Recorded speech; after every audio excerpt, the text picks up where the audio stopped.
Vamos iniciar então a nossa atividade da noite, né? Vamos nos entregar na mão de Jesus, agradecer a Ele essa oportunidade que nos coloca, para que possamos estudar um pouquinho mais dos ensinamentos que Ele nos trouxe e nos deixou, né?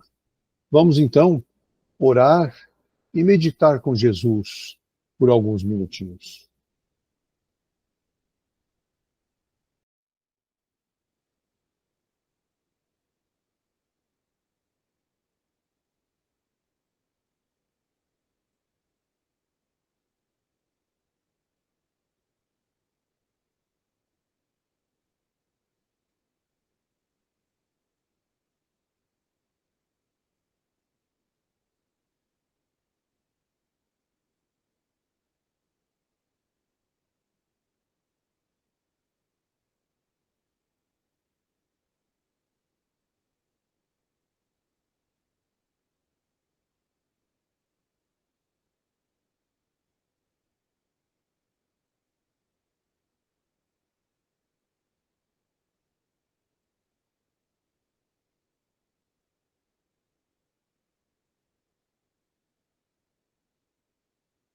Muito bom, né? Momento gratificante, né? Nós sentimos assim uma paz interior muito grande. Parece até que a gente fica um pouquinho mais leve, na verdade. Vamos também elevar o nosso carinho a Dr. Adolfo Bezerra de Menezes e toda a sua equipe, que está sempre junto de nós, trazendo conforto para nossas necessidades, nos amparando, nos auxiliando a vencer as nossas dificuldades. Gratidão a essa equipe maravilhosa, né? E que a luz divina os ilumine cada vez mais, né? Muito bem. Nosso estudo hoje, nós estamos no capítulo 2 do nosso Evangelho, o Evangelho segundo o Espiritismo. E nesse capítulo 2, nós chegamos no ponto, as instruções dos Espíritos. E o subtítulo é Uma Realeza Terrestre. Eu digo que essa carta, essa comunicação, foi uma rainha da França, em Havre, em 1863. Então ela nos traz as seguintes orientações, né? Quem melhor do que poderá compreender, quem melhor do que eu poderá compreender a verdade dessas palavras de nosso Senhor? Meu reino não é deste mundo. O orgulho me perdeu sobre a terra. Quem, pois, compreenderia a insignificância dos reinos deste mundo? Se eu não o compreendesse, que carreguei comigo da minha realeza terrestre, nada, absolutamente nada. E como para tornar a lição mais terrível, ela não me seguiu até o túmulo. Rainha eu fui entre os homens. Rainha eu acreditava entrar no reino dos céus. Que desilusão, que humilhação, quando, em lugar de ser ali recebida como soberana, vi acima de mim, mas bem acima, homens que eu acreditava bem pequenos e que desprezei, porque não eram de um sangue nobre. Oh, então eu compreendi a esterilidade das honras e das grandezas que se procura com tanta avidez sobre a terra. Para se preparar um lugar neste reino, é preciso abnegação, humildade, caridade em toda a sua prática celeste. A benevolência para com todos não se vos pergunta o que fostes, que posição ocupastes, mas o bem que haveis feito. as lágrimas que enxugastes. Ó Jesus, disseste que teu reino não era deste mundo. Por que é preciso sofrer para alcançar o céu? E os degraus do trono não nos aproximam dele, são os caminhos mais penosos da vida que a ele conduzem. Procurai, pois, seu caminho através das sarças e dos espinhos, e não entre as flores. Os homens correm atrás dos bens terrestres, como se os devessem guardar para sempre. Mas aqui não há mais ilusões. Eles se apercebem logo de que não agarraram senão uma sombra e negligenciaram os únicos bens sólidos e duráveis, os únicos que lhes são de proveito na morada celeste, os únicos que podem a ela lhes dar acesso. Tende piedade daqueles que não ganharam o reino dos céus. Ajudai-os com as vossas preces, porque a prece aproxima o homem do Altíssimo e é o traço de união entre o céu e a terra. Não o esqueçais. Muito bem. Maravilhosa dissertação e orientação sobre a nossa vida do outro lado, né? Mas o nosso irmão Davidson nos trará mais sobre o assunto. Davidson, você tem a palavra. Vamos ao nosso estudo. Quando a gente fala estudo, é diferente de ler. A gente tem que se aprofundar. O ideal seria discutir, como os judeus costumam fazer. Olha, quais foram as frases marcantes, lida agora de pouco pelo Duncan Meyer? O orgulho me perdeu na terra. Quem, pois, compreenderia, frases marcantes, o nenhum valor dos reinos da terra, se eu não o compreendia? Olha, imagine, hein? Ela tinha tudo em mãos.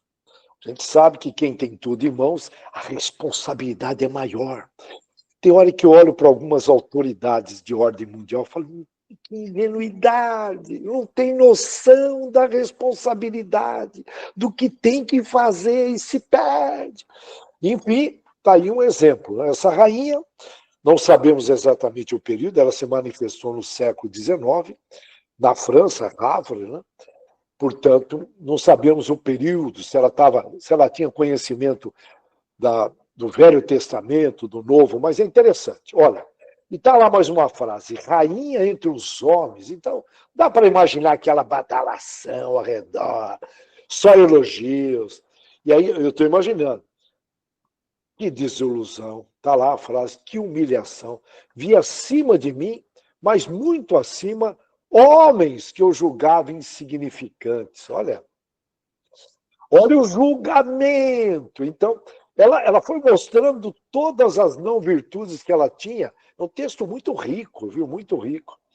E ela está lá também, para se granjear um lugar nesse reino, ela comenta, são necessárias. Se fala são necessárias, são necessárias. Não queira mudar, brasileirão. Não, vou dar um jeitinho, eu sou esperto, tenho 80 anos de praia, aquela conversinha fora. Não.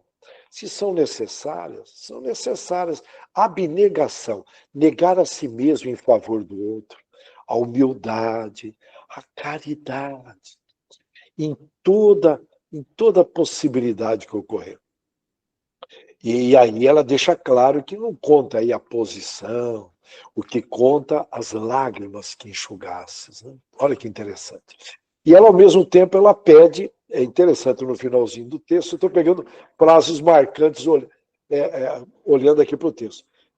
Ajudai-os com vossas preces, porquanto a prece aproxima do Altíssimo o homem.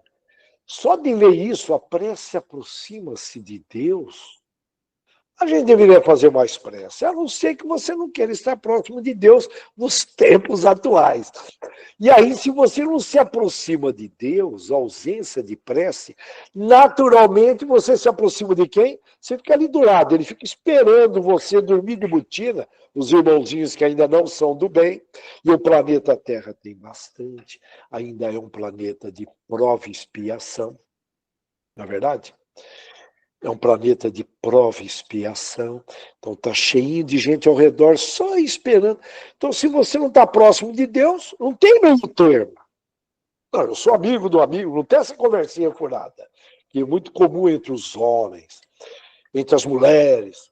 Esse estudo, ele trata de uma mensagem de uma rainha no século XIX. É lógico que é proposital essas comunicações na França que surgiram, para estar nos orientando aqui na pátria do Evangelho. Ela desencarnou e, ao chegar no plano espiritual, ficou decepcionada. A decepção é a visita da verdade. Portanto, ela passou uma vida mentirosa. Olha aqui, eu fico pensando, hoje nós temos uma vida melhor do que a rainha naquela época. Só para ter uma noção, um rei da França, se eu não me engano, Luís XV, ele morreu de excesso de piolhos na cabeça. Eles não tinham higiene nenhum, era um mau cheiro danado.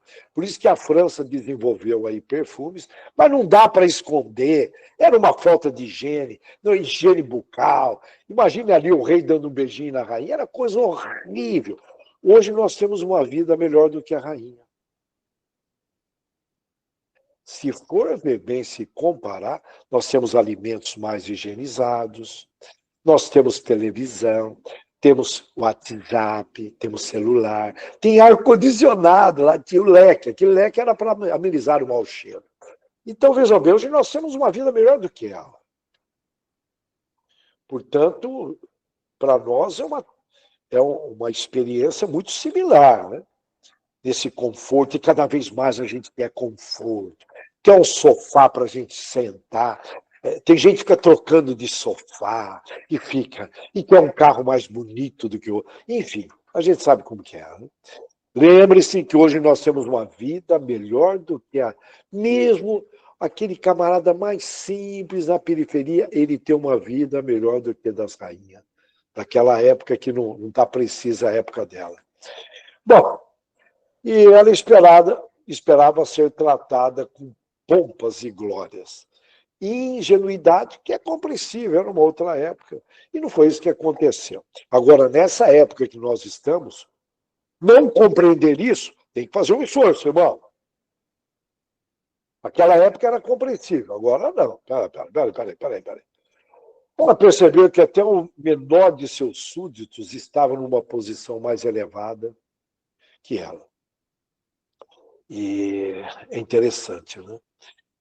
Isso segundo os critérios do plano espiritual, que é o nosso verdadeiro habitat. Mas a gente acaba dando moral aqui para os critérios da sociedade. A gente acaba, de maneira geral, tem exceções, prestando muito mais contas para a sociedade.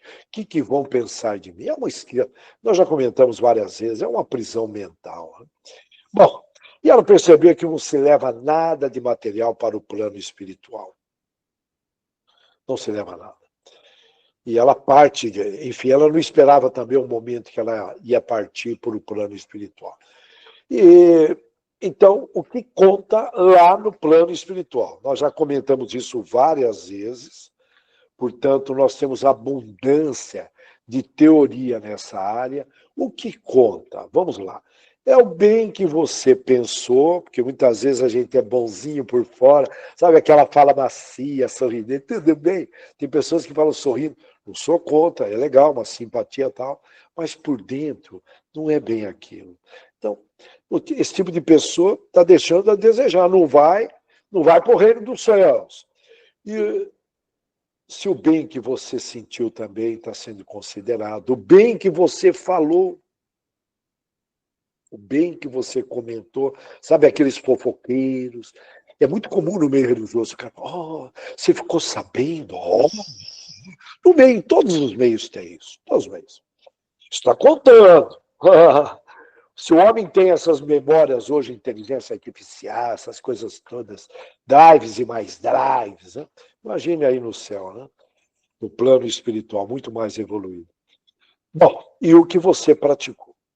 Somente isso é levado em conta? Não. Também o bem que você deixou de praticar. Morou? Também é considerado o quanto você realizou perante o planejado na erraticidade. Foi feito um planejamento de anos lá e chega aqui, você se desvia, cai nessas dispersões, distrações. Fala, não, mas eu só vejo 1 horinha por dia. Mas espera aí, 1 horinha por dia? No final do ano são 365 horas de mídias sociais. No final de 10 anos, 3.650 horas que você poderia enriquecer de várias formas dentro do caminho, a verdade e a vida. Somos desperdiçadores de tempo? Com raras exceções, somos. Desperdiçamos vida. Depois pede lá na UTI, não salva. O bichinho passou a vida toda desperdiçando tempo. De bobeira, brigando, discutindo. Enfim, assistindo replay de time de futebol. Já assistiu, assiste outra vez. É muito. Pô, irmão, assiste um ali, lazer e tal, mas replay, fica ali a mesma notícia no TikTok, no Insta. Depois vai pro. E fica vendo, irmão, aí é falta de visualizar a importância da vida. Em outras palavras, os bens que acumulamos, os títulos que obtivemos, não contam pontos, desculpa, plural. Muito pelo contrário, pois é analisado se você utilizou os bens e os títulos de forma útil para o próximo. Aumenta a responsabilidade, conforme nós já comentamos. Por sinal, quanto mais título, maior a cobrança será. Em resumo, a rainha, considerando as suas descobertas no plano espiritual, sugere que busquemos, ou melhor, os caminhos não fáceis. Mas a gente quer atalhos. Queremos atalhos. Busquemos os caminhos corretos e justos, sempre respeitando o próximo. Deu uma baita de uma dica. Né? Não precisa desencarnar para cair na real. Se Deus propicia podemos dizer, essas comunicações da espiritualidade, é para nos alertar. Se a gente não consegue aproveitar isso, não dá, não tem palavras. Século XXI. Todos nós temos aí um pouquinho, pelo menos, de inteligência para captar isso. Não precisa esperar desencarnar. A rainha tinha razão. Puxa, desculpas, quebra meu galho, por favor. Eu quero voltar. Aquela coisa feia que é ver um ser humano que dormiu de botina chorando. Coisa horrível. Tendo consciência disso. Já ouviu aí vários cultos em vidas anteriores, várias missas. Não tinha espiritismo há muito tempo atrás. Já passou por várias religiões. E aí faz aquela carinha de piedade. Autoridades, quando perdem os seus respectivos postos, aqui encarnados. O cara é governador, ou presidente de uma associação, nós já comentamos várias vezes. Ao perder, os bajuladores caem fora. Coisa mais horrível que tem aqueles caras. Que coisa, falsos. Né? E aí o bichinho cai em depressão. Os interesseiros se desaparecem. As honrarias e glórias desaparecem da noite para o dia. As ilusões de se achar que era o maior e melhor que os outros se diluem. O ser humano, em várias reencarnações, é muito importante isso, tem oportunidade de passar uma fase que ele acha que é menor do que todos. Depois tem uma fase que ele acha que é maior do que todos. Ele sente uma necessidade, negocia na erraticidade, ele vem lá com uma determinada autoridade. E depois, muitas reencarnações, ele descobre que não é melhor do que todos. E descobre que nós somos iguais a todos. Com todas as mesmas oportunidades, não mesmas, mas oportunidades similares, problemas similares, de várias formas, de tal forma nós chegarmos no mesmo nível, Aí, para quem tem inveja aí no plano espiritual, sabe aquele cara invejoso, ou mesmo aqui entre nós, tiver algum, porque não dá para a gente ser o que não é, né? De repente você sente, é coisa de vidas anteriores, teu pai era assim, teu avô era assim, e você não tinha um modelo para copiar, copia o teu avô, é exatamente igual ao teu avô, teu pai, e de repente você sente inveja. Relaxa, irmão. Você vai ter mesmas oportunidades, similares, porque é a mesma, né? Não dá no mesmo tempo, na mesma localidade, mas eu diria mecanismos para você evoluir no intelectual e no moral e chegar naquele ponto, todos nós como os filhos de Deus. Deus não falha nessa área. Deus não falha, confia, trabalha isso, porque você sofre. Eu estou aqui pensando nos espíritos que estão aqui juntos, né? E tem muitos espíritos que desencarnam com uma inveja danada, sabe? O bichinho sofre, corrói o perispírito dele, as células negativas sobrepõem, cheio de problemas de saúde, porque um primo é mais bem sucedido, o irmão é mais bem sucedido, não sei quem mais é bem sucedido, não sei o que é ser bem sucedido. E aí, ao sair daqui, a rainha vê que ela não era bem sucedida, né? Então tá aí. Depois, aí, com o tempo, vai encontrando o equilíbrio, aí que vem nessa fase, uma fase que eu imagino que deve ser maravilhosa, porque aí as virtudes cristãs aparecem. Eu estava vendo um multibilionário, o camarada não trocou de mulher, não trocou de esposa, porque quando muitas vezes ganha muito dinheiro, o cara quer, uma das primeiras coisas, estou lembrando aí, ele quer trocar tudo, casa, carro, tudo, ele quer tudo. E eu estava vendo, eu falei, cara, que simplicidade, não vou citar nomes, mas que humildade. É fantástico, fantástico. Aí a gente passa a admirar, mas tomando cuidado para não. O que eu olhei ali com carinho foi a humildade. Sempre é bom lembrar, porque a gente, nessa vidinha moderna, eu falo vidinha com mau respeito, uma vida moderna, a gente esquece com muita facilidade que nós temos oportunidade para aprender, se curar e se libertar o tempo todo. Tanto é que é uma pergunta que a gente deve fazer antes de dormir. Eu aprendi muito e desaprendi também muito com pessoas orgulhosas ao meu redor. Interessante, né? E a gente nós temos que aprender com todo mundo. Todos que estão ao nosso redor estão passando aprendizagens, curas e libertações. E a gente tem que aprender o que não deve, o que deve fazer. E a vida vai propiciando oportunidades para a gente se tornar humildes, benevolentes, amigáveis, confiantes, honestos. E é interessante a vida. E, geralmente, para a gente se tornar humilde, a gente é testado muito no orgulho. Mas é interessante, é sempre o contrário, viu? Se alguém sofrendo aí, pensa no sentido contrário. Isso está provocando o que em mim? Está mexendo com o meu egoísmo? Significa que eu sou egoísta. Então, mas vamos lá. Se a dor não viesse, possivelmente, com certeza, esta rainha teria ali retardado um pouquinho mais o seu orgulho e o seu egoísmo. Com certeza. Tá? Eu estou aqui imaginando, tá? Essa dor, essa decepção. Tá? Vamos supor que ela ficasse mais viva ali, mais 10, 20 anos. Então, é necessário. Para ela foi uma dor aquilo tudo. Toda dor, a dor é um agente de transformação. E é uma pena que muito pouco dão devido moral para as palavras de Jesus.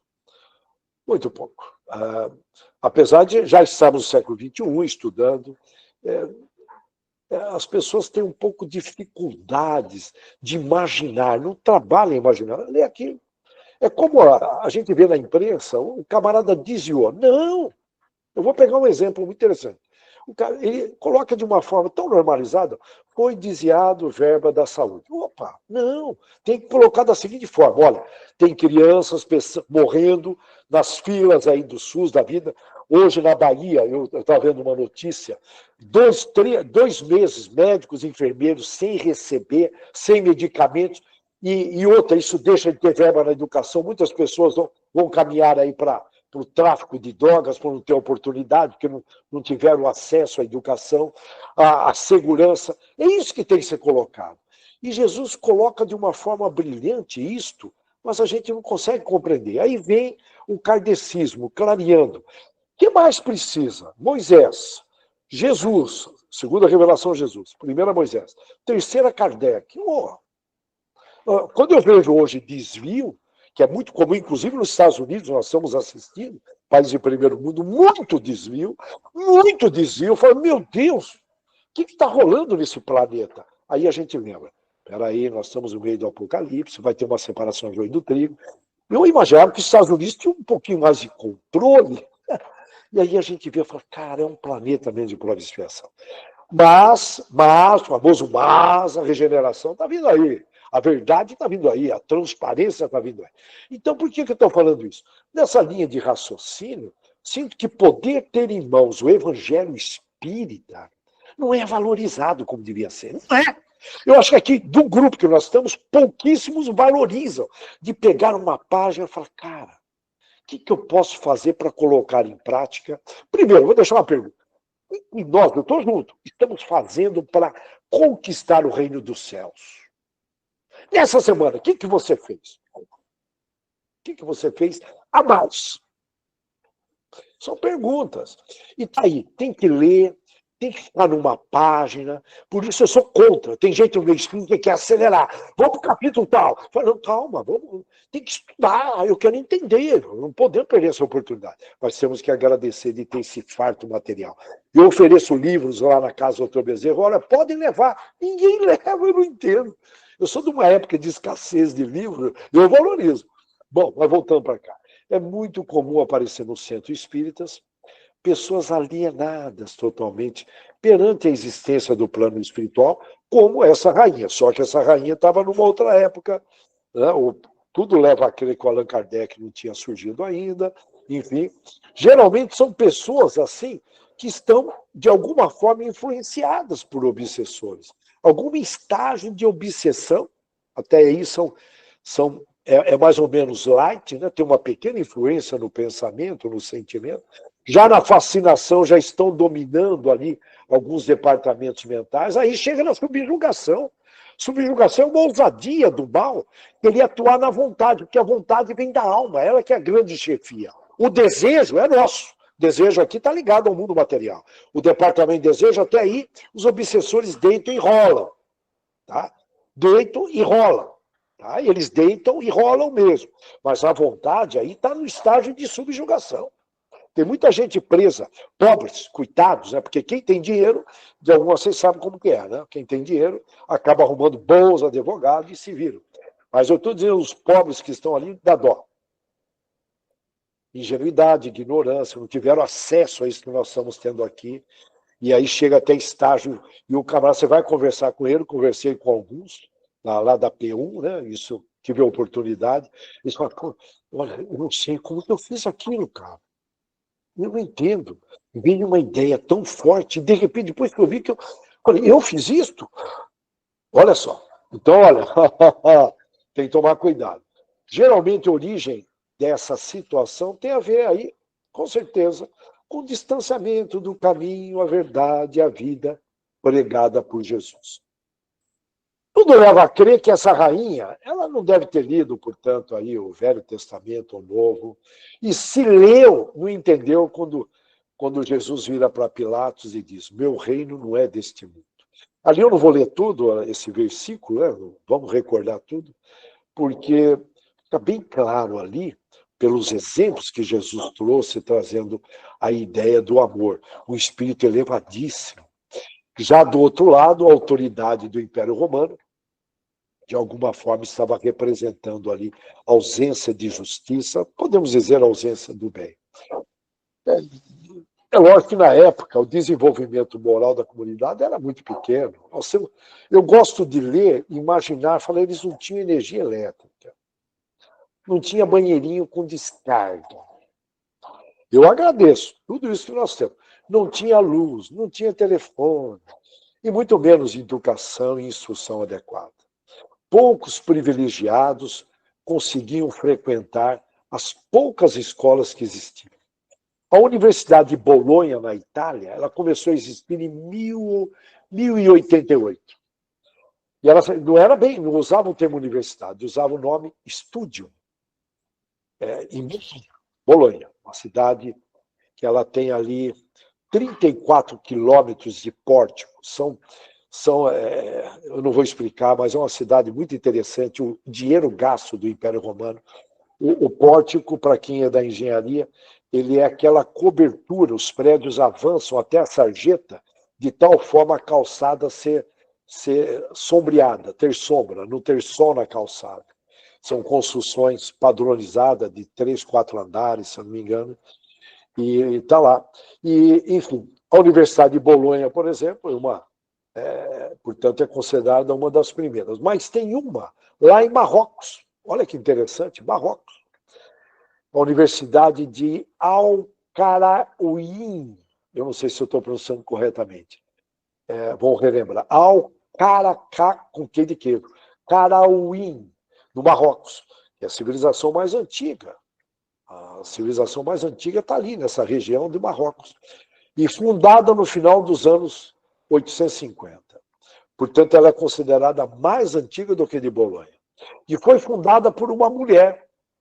Olha que legal, né? Fala muito hoje, as mulheres não têm participação. Olha, a tal de Fátima Al-Firi, nome dela. E outras universidades, inclui a Oxford, em 1096, ano 1096 depois de Cristo, aí vai. E a primeira faculdade do Brasil, a primeira foi aonde? Escola de Cirurgia da Bahia, em 1808, criado pelo Dom João VI. Que legal, né? Após a chegada da família real portuguesa ao Brasil, estava no projeto de Jesus, pátria do Evangelho, o intelectual, estudar, escola, nós temos que investir em conhecimento. O apóstolo, ia falar o Apolo, desculpa, o apóstolo Paulo, ele estudou na sinagoga de Tarso, hoje lá na Turquia, e quando era adolescente, portanto, ele estudou ali o material, podemos dizer, tinha ali alguns conhecimentos, mas muito mais sinagoga, muito mais religioso. Aí ele muda para Jerusalém, para estudar na escola de Gamaliel. Lembra Gamaliel, um rabino, tinha uma forte influência judaica, para estudar a religião judaica. Portanto, ele foi sendo preparado para virar apóstolo. Começou com 14 anos estudando, né? Que legal, né? E, bom, cá entre nós, sem a gente entender plenamente, você não consegue colocar em prática. Quando eu falo entender, é vivenciar, é compreender, como a escola de Pestalozzi, que educou o nosso Allan Kardec.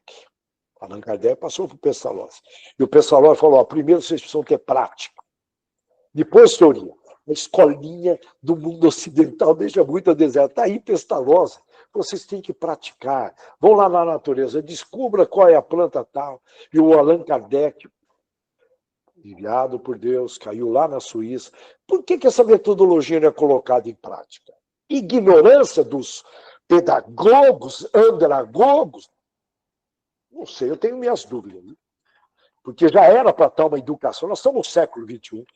Eu falo isso com muita propriedade, porque não é brincadeira. Nós temos que investir no intelectual e no moral, senão não tem progresso. O intelectual ajuda você a discernir o que é do bem e o que é do mal. Tem muita gente que não consegue perceber se é algo do bem, se é do mal. Não consegue. Gente pós-graduado. Tive um papo com uma mestre.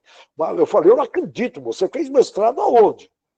Um absurdo. Não que eu estivesse certo, mas eram fatos. Eu estou trazendo fatos, fundamentos. Eu falei, meu Deus, o que está acontecendo? Portanto, olha, o intelectual e o moral tem que ser sentido. O nível caiu na educação, tá? É evidente. No mundo todo, viu? Não é só o Brasilzão que tem eu não vou falar, tem esse problema seríssimo. Enfim, o que nós vamos levar para o outro lado? As coisas boas que fizemos e as más que também fizemos. Quando nós nos desequilibramos, que perdemos a boa no popular, nós retornamos à fase da animalidade. Quando eu perco o equilíbrio, sabe? Vira uma fera, sabe aquela cara horrível, né? Nós retornamos lembranças da animalidade, uma vez que é o instinto que está prevalecendo. Pessoas que não investem em autoconhecimento não conseguem ter autocontrole. Eu sei que não é fácil manter o equilíbrio continuamente, mas esse deve ser o esforço. Eu estou lembrando do Papa quando deu um tapa na mão de uma fiel, tadinha da fiel. Depois ele pediu desculpas. Eu não sei se ele estava pressionado, uma autoridade religiosa, eu não consigo imaginar, a pressão é muito grande. Não estou julgando ele. Agora, ele sair em público despreparado, aí eu tenho que analisar. Eu compreendo, ele é um ser humano, então ali sair em público, se não está legal, corta a saída, cancela. Eu não estou aqui julgando ele, mas eu estou olhando a ação. Quando eu olhei aqui, eu falei, não é possível. Não, isso não pode ter vindo. Com o maior respeito ao Papa, não pode. Eu sei que a pressão espiritual em cima dele é grande, não é para qualquer um estar lá, mas aquela cena, eu falei, não, isso aí foi criado. E depois comprovaram que foi verdade. Por isso, o equilíbrio é importantíssimo para convivermos com os outros, se é que a gente quer ir para o reino dos céus. E principalmente com essas mudanças grandes que nós estamos vendo aí, que virão, nós temos que estar muito preparados, com prece, logo no início da manhã, uma vez por hora pensando na imagem de Jesus, olhando, vigiando. Eu acho um absurdo, tem alguns espíritas, palestras que eu faço. Quantas orações vocês fazem por dia? Mais de 2, levanta a mão, um ou outro. Mais de 4, geralmente é nenhum. Mas como assim? Se faz bem para a saúde, faz bem para tudo, contribui no meio. Preguiça, o que é? É um dos 7 pecados capitais. Preguiça, irmão. Irmão, acorda. Qual é o problema? Você gasta 3 segundos. Olha, eu vou pensar na imagem de Jesus. Você vê, não deu 3, 4 segundos. Aqui, olha, eu provoquei, uma pena não poder enxergar isso, um fluxo sanguíneo, só de pensar na imagem de Jesus, e provoquei imunidade.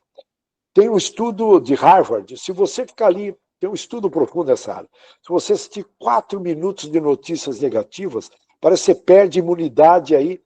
Eles estão dizendo aí de 3 a 4 horas. Já pensou? E aí, veja bem, poucos fazem isso, infelizmente, até que a dor chega. A dor chega. E aí a disciplina de fazer o bem, o correto, o bom senso, se impõe. Essa rainha se sentiu pequena no plano espiritual. Se sentiu num dado momento inferior, depois ela foi evoluindo, que ela falou, eu vou ter novas oportunidades, porque vai obtendo, mas você vê que é interessante o que ela passou ali. Na época dela, os nobres diziam que tinham sangue azul. E geralmente o poder cria narrativas estranhas, interessantes. Um absurdo ter sangue azul. Talvez para se diferenciar do povão, sempre tem essa. E eu falo povão com o maior respeito, tá? Rainha, né? Rainha, povão, rainha, povão. É uma pena que tem esses termos negativos. Mas ela faz referência aí, quando fala sangue azul, à cor clara da pele. Porque quando a pele é muito branca, as veias se destacam. E as artérias, devido aí à jogada de luz, dá a impressão que as artérias ficam azuis. E quase invisíveis na pele dos mouros. Os mouros eram o termo usado pelos cristãos europeus para se referir aos povos muçulmanos. E mesmo aos judeus que trabalhavam no sol, exposto ao sol. Você vê lá o carioca que pega ali na praia, ele não consegue ser sangue azul nem aqui nem na China. Ele está bronzeado. Então eram os trabalhadores versus a nobreza que não trabalhava. Então essa rainha tinha gente para colocar a roupinha dela. Ela não fazia esforço nenhum, esta rainha. Era uma coisa absurda, né? Bom, enfim, mas vamos para lá. Então ela não botava o rostinho dela no sol, então a veia fica azul. Se for ver bem, é motivo de vergonha quem não trabalha. A gente sabe que tem muita gente que não quer trabalhar no Brasil, está encostado no salário e desemprego. Eu sei que tem muita gente que precisa, mas tem muita gente que não precisa. Estão investindo em joguinhos, triguinhos, apareceram aí uma reportagem profunda sobre isso. Eles são, no fundo, sangue azul. Ou sanguessuga, estão sugando. São sangue azul, quem não está trabalhando. Eu conheci uma moça do Nordeste, que o pai foi deputado, e ela falou, eu não posso casar, senão eu deixo de receber uma espécie de um salário. Eu falei, você está brincando? E ela não se casou. Sangue azul. E ela é mulata, mas é sangue azul. Eu estou interessado, porque eu estou lembrando dela, mas você é sangue azul, menina. Você tem que trabalhar. Eu falei, não, eu vou trabalhar, eu quero ganhar um pouco mais, mas casar não. Olha que beleza. Então, esse termo surge na Espanha do século VI, onde os poderosos não trabalhavam no campo. Olha de onde vem a ideia do trabalho-sacrifício. Olha que interessante. Eu estou trazendo dados, pesquisa, eu falo, ó, esse cara está exagerando. Não. Dá um Google aí, pesquisa, vai atrás da verdade. Por isso, eram tão claros que as veias azuladas lhe saltavam da pele. Né? E assim que foi apelidada a tal da nobreza. Por extensão, virou uma espécie de um jargão para pessoas bem nascidas, que nascem num berço esplêndido, descendente aí de famílias ricas, influentes. Agora, vamos refletir juntos. Como é importante que aqui na Terra, no plano que nos encontramos, seja assim cheio de diferenças preconceituosas, pois se não fosse assim, nós não teríamos como aprender, se curar e se libertar dos nossos preconceitos e ilusões. Todos nós temos aí alguma, não quero generalizar, tem exceções, temos ali algum preconceito baseado em vidas anteriores, enfim, sempre tem. E é o momento de limpar esses momentos cruciais, porque aqui só vai ficar pessoas do bem. Nós temos aí poucos anos para se recuperar. Nós, trabalhadores da última hora, tudo isso que nós estamos falando aqui, as não virtudes, tem a ver conosco no passado. Se nós somos trabalhadores da última hora, não adianta eu fazer cara de espírito bonzinho. Não estou julgando o ser humano, eu estou julgando as ações. Todos nós julgamos, já comentamos isso, né? Jesus julgava as ações, não julgava o ser humano, não é verdade? Já comentamos isso, né? Eu gosto de lembrar isso, né? Não dê pérolas aos porcos. Porcos eram judeus, ele não estava querendo ofender os judeus, jamais. Mas as ações dos judeus ele estava analisando, sim. Portanto, judeus, desculpa, ali tinham, enfim, mas não vamos mergulhar, judeus / fariseus, aí dá uma conversa danada. Vamos refletir juntos. O que ocorre quando uma pessoa é apegadíssima aos bens terrenos e desencarna? Sofre porque o apego gera medo de perder e, consequentemente, estresse. Alguns geram perturbações por ver outras pessoas estarem ocupando as suas propriedades, a pessoa está no plano espiritual, fala, pô, estão ocupando lá minha fazenda, minhas terras. Outros tão apegados que não se percebe que já morreram, já desencarnaram, acham que estão vivos. E não consegue compreender porque ninguém consegue responder. Faz pergunta, ninguém responde para ele.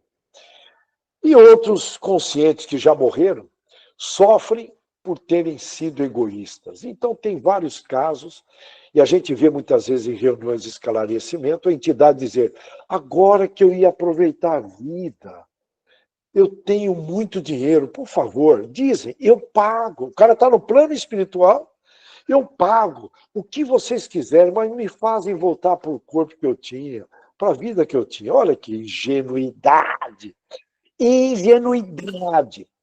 Tudo leva a crer que a rainha se perdeu, portanto, em tudo isso que nós já comentamos, e não cumpriu, uma autoridade, o que ela prometeu na erraticidade. Nesse texto, não é revelado isso, mas a gente sabe. Se veio como rainha, lembra? Todas as autoridades são instituídas por Deus. Portanto, ela se perdeu, não cumpriu o que estava na erraticidade. Era para ajudar os mais carentes, no mínimo. Então, estava ali condicionada aquelas tentações, enfim. Então, olha, eu estou lembrando aqui do Alexandre, o grande, aquele conquistador de terras, enfim, um estrategista, novo de tudo.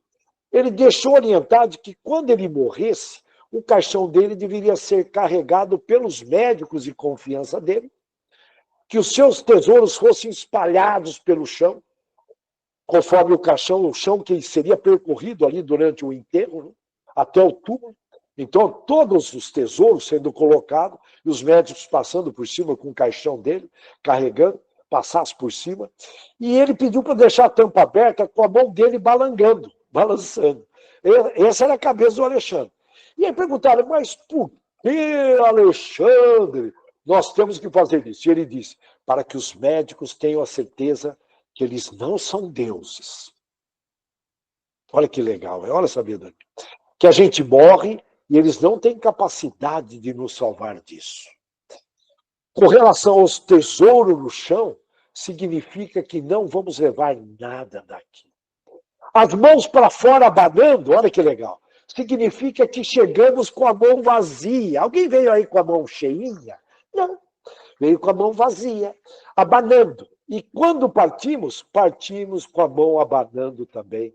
Não levamos nada daqui. Alexandre. Pois é, esse era o grande Alexandre. E tem uma frase do Leonardo da Vinci, século XV, ele foi lá na época de 1452, ele nasceu, nascido na atual Itália. Bom, ele foi cientista, matemático, engenheiro, o pessoal não perdia tempo com a internet, inventor, anatomista, pintor, eles estudavam esses caras, eles estudavam. Fica aqui meu estímulo, estudem. Só, a gente se aproxima das egrégoras. Ele era escultor, arquiteto, botânico, poeta e músico. O que mais? Leonardo da Vinci. Sabe o que ele falou? Pobre é todo aquele que apenas tem desejos materiais. Então, eu pedi para levantar a mão quem é pobre. Eu estou levantando a minha. Eu tenho alguns desejos que eu preciso limpar. Tudo bem? É todo aquele que apenas tem desejos materiais. Segundo Leonardo da Vinci, século XV. Esses caras vêm trazendo informação e nós aqui no século XXI. Será? Desculpa, pelo amor de Deus. A diferença entre o que nós estamos fazendo e o que somos capazes de fazer, olha bem, a diferença entre o que estamos fazendo, que nós estamos fazendo, e o que nós somos capazes de fazer, resolveria todos os problemas do mundo. Da sua vida, do seu mundo, e contribuiria com o mundo todo. Nós podemos muito mais, nós somos filhos de Deus. E sabe que virou moda no mundo ocidental? Dizer que o importante é ser feliz. Nessa época de Natal, feliz, feliz, feliz ano novo. É importante ser feliz. Isso está errado. O importante é ser bom. O importante é ser bom. Se tivermos bons pensamentos, boas palavras, boas ações, nós seremos felizes. E faremos com quem está ao nosso redor também feliz. Agora, eu querer ser feliz, sem antes ser bom, bonitão, eu vou prejudicar o outro, porque eu não vou ser bom. Eu vou mentir, eu vou trair, eu vou enganar. Eu vou fazer o outro infeliz. Aí é um jogo perde-perde, onde todos perdem. Perceberam? Antes tem que ser bom. É que nem o Sócrates dizia. Primeiro você tem que ver se é bom. O bom é aqui do interior, contigo. Nós estamos no interior de São Paulo. Nós temos que se orgulhar do nosso sotaque. Bom. O Sócrates dizia. Primeiro tem que ver se é bom. Depois se é gostoso. Tem gente que inverte. Ingenuidade. Então, ingenuidade. Eu quero ser feliz. Mas eu não quero ser bom. Irmã. Existem estudos que pessoas com depressão, ao iniciarem um trabalho voluntário, tem que ter força, porque a ausência do bem não vai deixar, não. E, Moro, olha, iniciarem um trabalho voluntário, conversando com pessoas extremamente carentes, principalmente moradores de rua, ao se sentirem útil junto ao próximo, vencem a depressão. Tem estudos profundos, dá um Google aí. Modifica o ânimo. Viktor Frankl, aquele camarada psicólogo / psiquiatra, o camarada que um conhecimento plano. Eu estou aqui, portanto, ele era só psicólogo, mas, enfim, eu estou aqui colocando uma nomenclatura a mais, tal o conhecimento dele. Ele disse que se a vida tem um propósito, Viktor Frankl ficou preso em vários campos de concentração, sobreviveu lá, naquele absurdo que os europeus provocaram, vocês sabem lá. Fala europeu lá, o irmãozinho lá da Alemanha, aquela confusão danada dos campos de concentração. Passou por vários campos de concentração. Ele dizia, se a vida tem um propósito, o sofrimento também tem. O sofrimento também tem. O sofrimento aprimora o homem. O sofrimento é uma das leis naturais. Eu sempre falava numa época de adolescência, eu usava muito esse termo. A madrepérola, no fundo do mar, ela precisa ser ferida primeiro para virar uma pérola. A madrepérola, vamos entender, é um processo muito interessante. O molusco, vamos pensar ali, o molusco, ou a ostra, quando ela percebe um corpo estranho tentando invadir o interior dela, da concha ou do molusco, o seu organismo começa a produzir esse material calcário que é a madrepérola, para envolver o intruso e se proteger. Com isso, quanto mais a concha ou o molusco passar por um trauma e um ataque de inimigos, mais madrepérolas produzirá no fundo do mar, portanto, ela precisa ser ferida para, portanto, virar uma pérola. A terra que não é arada, aquele agricultor que tem preguiça de arar, mas a terra que é arada, e o Brasil é o agro que está sustentando esse paizão, e o agro, né? Então, aquela terra que não é arada, que não é machucada, ela não se torna fértil. Os gênios de todas as áreas fizeram do sofrimento uma fonte de muita iluminação, não de dor. Eles traduziram o sofrimento em algo extremamente positivo. Portanto, vamos aprender com essa rainha. Nós temos uma vidinha de rei hoje, perto dos reis do passado. Vamos aprender com ela. Está claro, está claro. Até quando nós vamos postergar uma vida boa, praticando o bem? Até quando? Até quando? É uma pergunta que eu faço para mim também. Nós temos condições plenas de praticar um bem pleno. Bom, vamos fechando por aqui. Eu desejo uma ótima semana, com muito amor, caridade, bondade. Não percam oportunidades, não percam. Que Deus abençoe a todos. Muito bem. Vamos dar continuidade, então. Vocês perceberam que não temos a presença do André hoje, né? Ele está com um compromisso profissional aí e ele não pôde participar. Mas vamos fazer as nossas orações e vibrações em favor de todos os nossos irmãos. Pedir a Jesus que os abençoe, que os ilumine. Irmãos que estão com os nomes postados aí no nosso grupo de cura, grupo de estudos, e que alguns que possam estar presentes também, necessitados do amparo da espiritualidade. Vamos pedir a Jesus que libere essa equipe maravilhosa do Dr. Bezerra de Menezes para nos atender, que possa nos trazer o conforto para as nossas necessidades e que até a nossa cura de enfermidades que estamos acometidos. Né? E agradecer a Jesus por estes ensinamentos maravilhosos, aonde podemos aí concretizar um conhecimento a mais sobre os dois mundos, né? O mundo de Jesus não é este, o reino dele não está aqui, foi o que ele disse a Pilatos, né? E nos trouxe com isso um ensinamento da continuidade da vida. É o que ele veio trazer, né?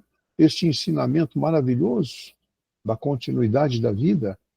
E é ela que nós temos que construir. É por ela que nós temos que trabalhar e se dedicar. Né? Muito bem.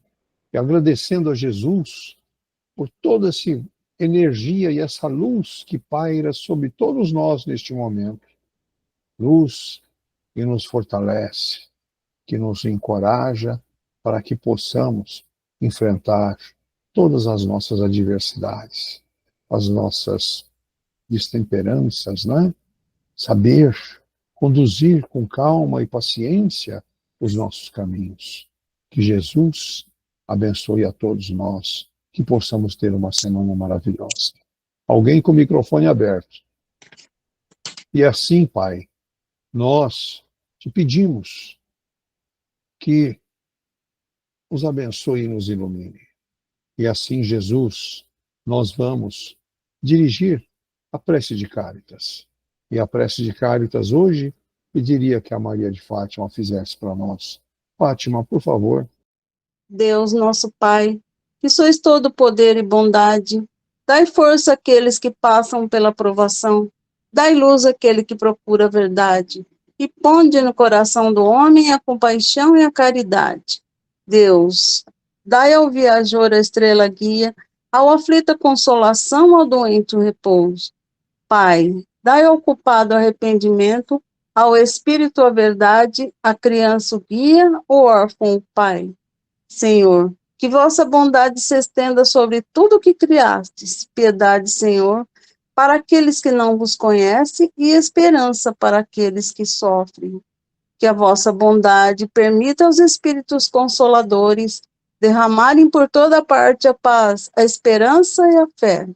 Deus, um raio, uma faísca do vosso amor pode abrasar a terra. Deixai-nos beber na fonte dessa bondade fecunda e infinita, e todas as lágrimas secarão, todas as dores acalmar-se-ão. Um só coração, um só pensamento subirá até vós, como um grito de reconhecimento e de amor. Como Moisés sobre a montanha, nós vos esperamos com os braços abertos. Ó bondade, ó poder, ó beleza, ó perfeição. E queremos de alguma sorte merecer a vossa misericórdia. Deus, dai-nos a força de ajudar o progresso, a fim de subirmos até vós. Dai-nos a caridade pura, dai-nos a fé e a razão, dai-nos a simplicidade que fará de nossas almas o espelho onde se refletirá um dia a vossa santa e divina imagem. Que assim seja. Vamos agradecer, então, por esta noite maravilhosa que tivemos. E uma boa noite a todos. Que todos tenham uma noite reconfortante, né? Que todos sejam abençoados, iluminados nesta caminhada. Que assim seja.